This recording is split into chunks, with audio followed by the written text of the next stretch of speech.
They thought America was fragile, a giant built of paper instead of steel. German officers told their men that the United States was little more than a noisy collection of immigrants, a place where spoiled factory workers and lazy youths lived soft lives, untested by hardship.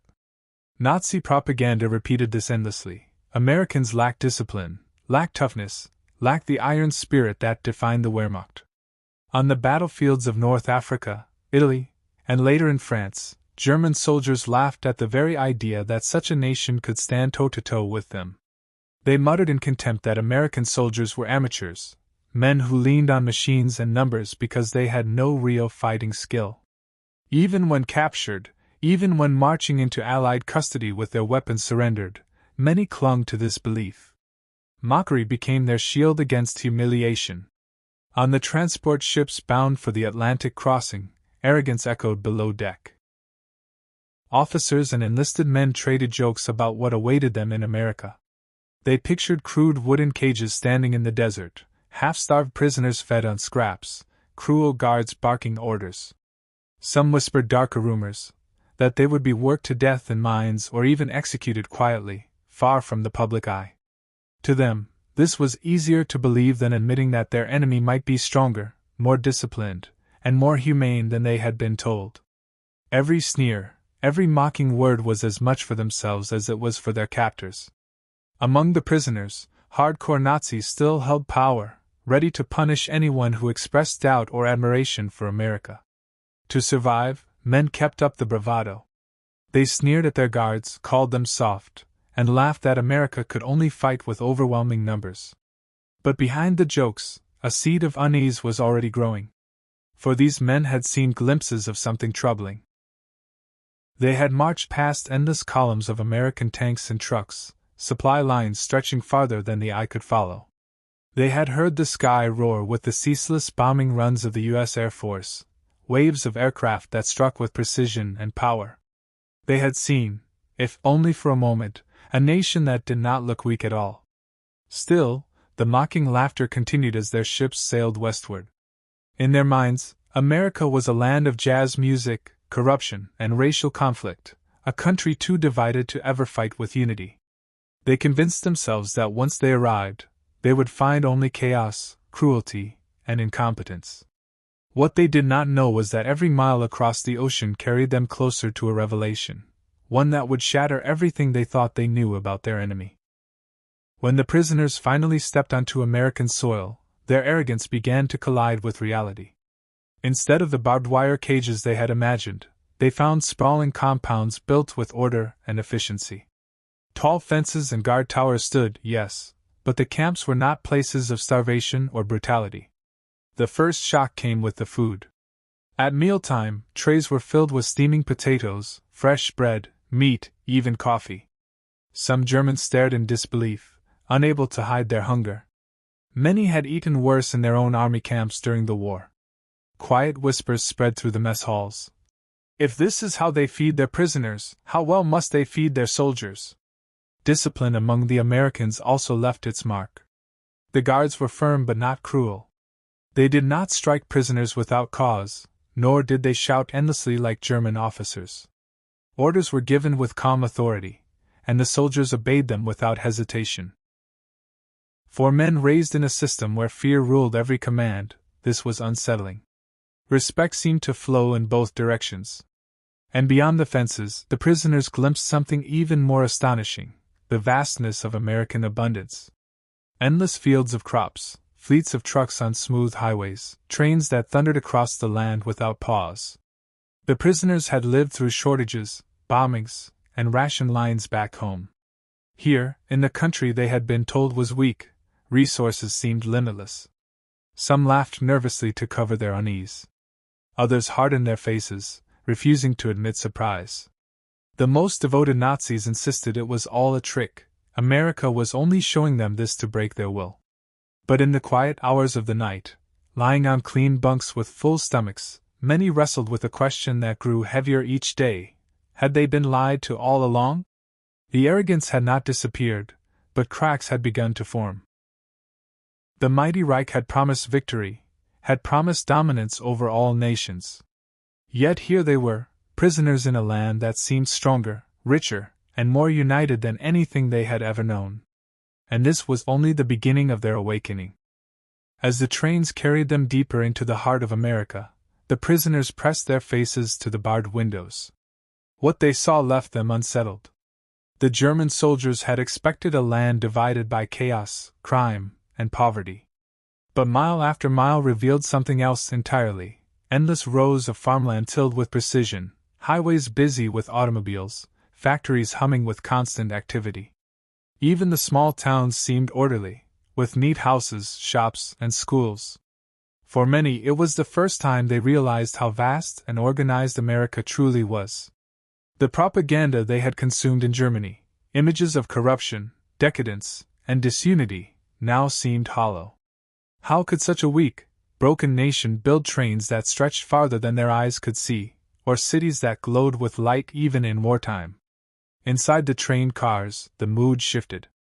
Some prisoners fell into silence, staring at the landscape as if trying to memorize it.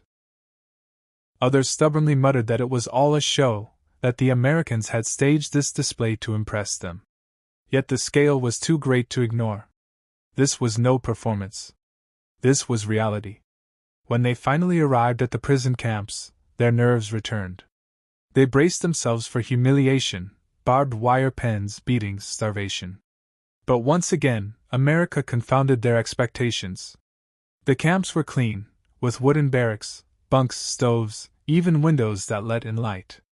They were guarded closely, yes, but the rules were simple: follow orders, cause no trouble, and life would move on. The greatest surprise came at mealtime. Thick slices of bread, meat, vegetables, sometimes even butter and jam. For men who had grown used to thin rations at the front, it felt almost luxurious. Whispers spread quickly through the barracks. "We eat better here than our families do back home." Some laughed bitterly at the irony. Others sat quietly, troubled by the realization. The Reich had promised them superiority, yet here they were, enemies, prisoners, living more comfortably than civilians in Germany.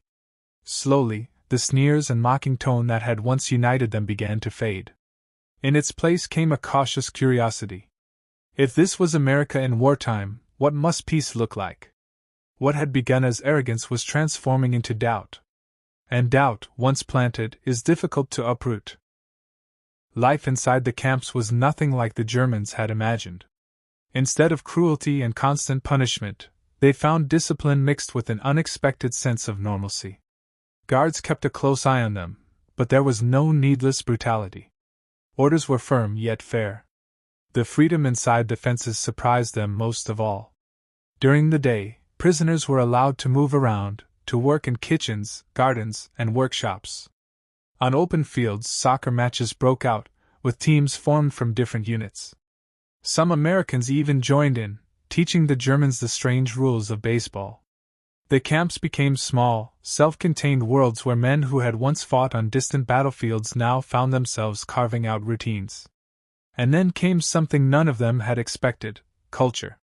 Libraries were stocked with books, some in English, others translated into German. Classrooms opened for language lessons, where curious men learned words they once sneered at. Musical instruments were provided, and soon orchestras formed. Violins, trumpets, and drums echoed through the barracks, with concerts performed for fellow prisoners and even for visiting Americans who marveled at the talent of their former enemies. Theater groups followed. Prisoners wrote plays, acted them out, and debated philosophy, history, and art. In Germany, open discussions had been dangerous, every thought monitored, every word watched.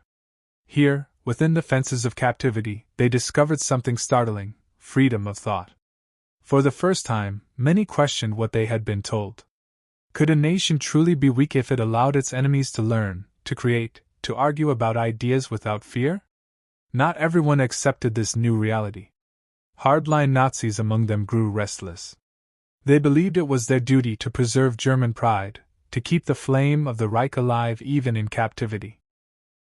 They threatened, intimidated, and sometimes beat fellow prisoners who showed too much admiration for the Americans. A man who studied English in secret, another who openly praised the fairness of the guards. both risked being labeled traitors. The camps became battlegrounds not of weapons, but of ideology. On one side, the old world of loyalty to Hitler and the Reich.